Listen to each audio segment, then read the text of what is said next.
you know, you look at this tape right now and you see this. There was one point in time when the camera angle was low. He obviously, over a period of time, went back, readjusted the camera to get a better shot and raised it up, because this camera angle is a little bit different than the first one that we saw. When you see this, pure and simple, please welcome Mr. Eric Traut to the show. Thank you so much for being here, sir. You are Yvonne's attorney and have been working pretty hard, because this is crazy. This guy only got 120 days? Yeah, it's scary. And the concern here is that this is just a stepping stone to further problems from a pervert like this guy. Just in this case alone, he started out by filming someone, a roommate in his home. And you talk about adjusting the camera. This guy installed a camera in the bathtub. And the first 30 seconds of tape is him in bra and panties filming himself adjusting the camera. It then escalated to cameras around the house filming 4 different neighbors in other homes. But when you say cameras around the house, let's make sure people understand the extent.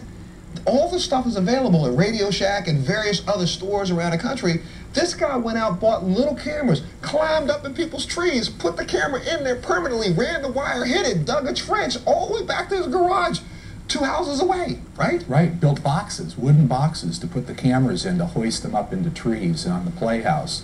Great extent. And had a full surveillance system in his garage. The attic was the editing room where he would splice things into pornos, the women that he videotaped. Ultimately, he was on someone else's property, the last footage that we had before he was caught. So our concern is that it would escalate. Yvonne told you he has plans of opening a bed and breakfast in another state. We don't want that to happen, and we want the laws to change so that they would be registered, so that we can follow them and we can watch them. What can you do now? Obviously, you got 120 days in jail. Can you sue this man? Take it to civil court? What our plan was, we have a civil case pending, and our plan is to get him out of the neighborhood. This is what everybody wanted, and to change the law in our state and others. So the plan now is to change the law, make the future perverts to be registered at a minimum so that we can track them. Absolutely, unbelievable. I hope we'll accomplish the time. So maybe you can get this guy for being a pervert, but that still hasn't happened yet. No. What do you want to have happen? I want him to be responsible for what he did to us. But the extent of that responsibility, Eric, is going to be very minimal, is it not? I don't care if they decide to throw the book at homie. They can throw the book at him unless he distributed the pictures of the 16-year-old. Right. He's not considered a child pornographer. He may be considered that for having made it. That's a stretch, but I don't know. He could say, I thought that my wife was in the shower. I had the camera. It's a game that we play all the time. Next thing you know, homeboy's free to go out and be a pervert to somebody else, right? Yes, and unfortunately, law enforcement and our legislators don't know the effect that it has on the 2 women and all the women who are victims that are here today. It's a dramatic effect on their lives. You know, and that's something, you know what I want to do? Dr. Salso's here, who's our aftercare specialist. I want her to come out and explain this for a second, because I'm looking in this audience. I see a lot of you are looking here, a lot of you at home probably are feeling some compassion, and you're going, you know, I really feel for you. But some of you are going, come on, girlfriend, get over it. It's just a videotape. But believe me, if this was your life or your child, and the potential's there for that video that you saw here, no telling. Download it, send it to another pervert creep, because that's what a lot of these perverts do. They send it and share these perverted videos back and forth with each other. This could be on the internet, and now it's there forever. So many other people. Now, you at one point led your ex-boyfriend to believe that you had destroyed this tape. Yes. Correct? Yes. Because at the point in time, you're 16 years in this relationship, you moved out. Yes. All of the things that you had together, he kept. Yes.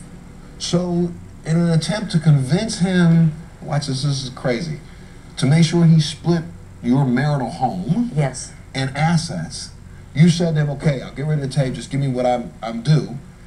Now, because of that may be some loophole that lets us pervert off. Because in some ways, you know, she said, give me some money to exchange with, whatever, right? Yes. Am I right, sir? Yes, could happen. But the piece that goes unmentioned here is that because of loopholes in the law, a pervert who was willing to record children, a child 16 years old in a shower on his own and do so, he's going to do that again and again and again. And that means it's one of us or could be the victim. And so they saw that I was on the tape. So they said, Jolene, what were you wearing? This is you. You're the only adult on there. And the rest were all little girls. This is the shot, guys. I want ladies, look at this.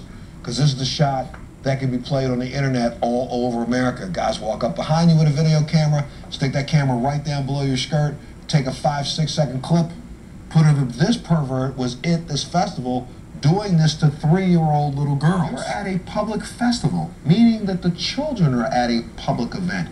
You did not have a expectation of privacy, so therefore anything that this pervert did is okay. So you should all try it, but you know, you got to learn how it works, you know, how a bill is made, and so I was able to do that. The biggest gem of this terrible, awful experience everybody should have is that you can make a difference. Right. And has the bill been passed? Yeah, it's a law now. Okay, well, good. There we go. Anybody, you want to say something else? What do you want to say? The most important thing, such as what Eric and I are doing, is some laws are easy to change and some are much harder. And my main thing I want everyone in this audience to know, again, this was an attic vent. There was no way for me to sweep. There was no way for me to know this was happening. It is our mission to change this law for everybody. I don't want anyone to ever feel like this or be violated for the rest of their life. So I have a 2-year-old, and I've been asked that I should videotape the nanny just out of curiosity. I wonder where, I don't want to do that because I think I'm invading her privacy. Oh, but wait a minute. No, the nanny's working in your house. So if working in your house and as an employer, you have the ability to evaluate the performance of any employee you have. Yeah, the only time I think it would be a problem is if his nanny's there and he has one mounted in the bathroom. So she goes in, she has an expectation of privacy in the bathroom. even in his bathroom, to not be videotaped. You can always tell a nanny or prospective nanny, look, I have surveillance cameras throughout the house. There won't be one in this bathroom here, which you are to use. But other than that, those are the conditions of your employment.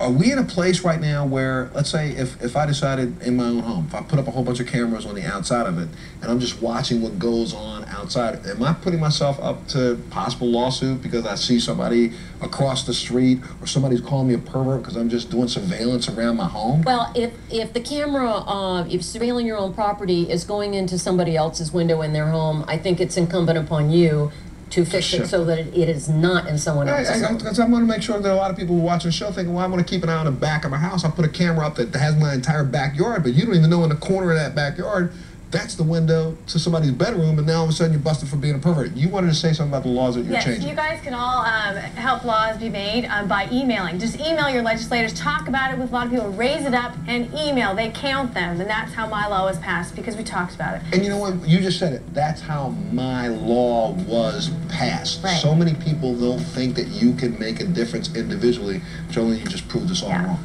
Thank you so much. Out of time. Thank you, Yvonne, for being here. Pay attention. Join us on the next Montel.